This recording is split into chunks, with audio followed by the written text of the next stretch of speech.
Hey, it's Joe from Vintage Motocross Q&A. If you like the video you're about to see, be sure to subscribe to our YouTube channel or follow us on Facebook. 1974 Elsinore tanks. They are notorious for leaking under the rear mount, and there really is no way to fix it without going through some work. I've seen some repairs over the years that would make your hair stand up. Believe me, I've seen some bad ones. Now, today I'm going to show you how to make the repair the correct way. I want to give you a few tips first. Number one, make sure you give yourself a good secure mounting bolt through the front. Protect the tank. If your tank is in nice condition, be sure to cover it with tape. Put a good strong bolt through there with a spacer. You don't want to squeeze or have to spread out the tank at all at the front. At the back, where you're going to take the mount off, I've put some tape here. A little pinstripe.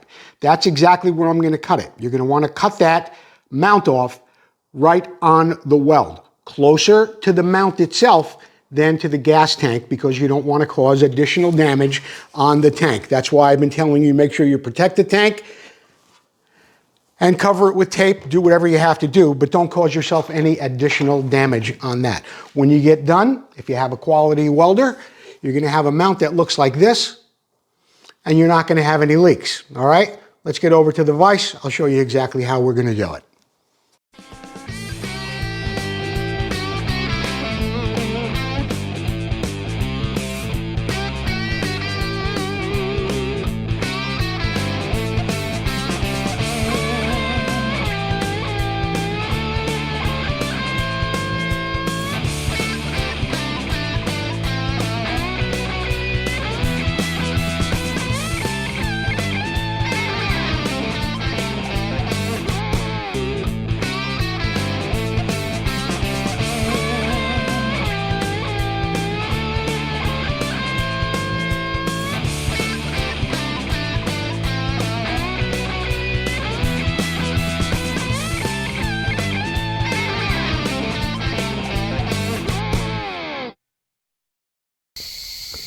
Be sure to protect the back of your tank when you're going to cut in your second spot on the rear mount. If you look closely right here, you can see that that mount is in two pieces. You can see it right here. So you're going to be cutting off this next section.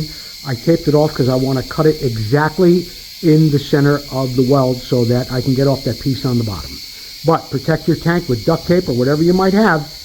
You don't want to do any further damage.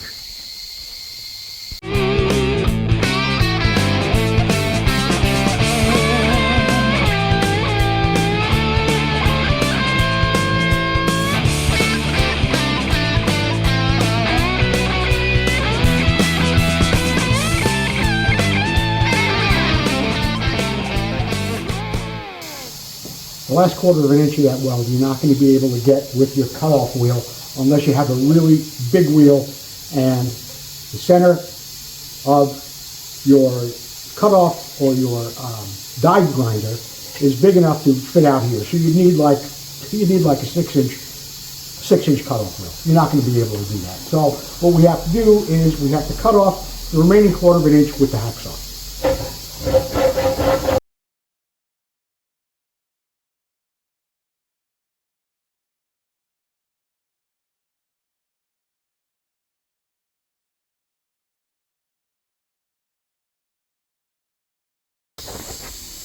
Well, we got the mount removed. Everything came out pretty well, actually. The mount came out cleanly on both sides. Get a look at the other side of that. And we just want to get these welds cleaned up a little bit underneath the tank, get it up to Darrell Dickerson's current fabrication. We'll get it welded. Okay, there are a few more things I do want to point out before you get started on removing the mount on your Elsinore tank. Make a spacer for the front. Make sure it's the right side so you don't spread out or tighten it too much and pinch the front of the tank. Always protect the mounting holes with some duct tape so when you're tightening that bolt, you don't do any further damage there. Also, you got a nice painted tank, cover it with tape. This way you don't do any further damage. I did it to this tank because I have a really, really nice tank and I didn't want to do any further damage. Be sure to follow us on YouTube and please subscribe to our YouTube channel.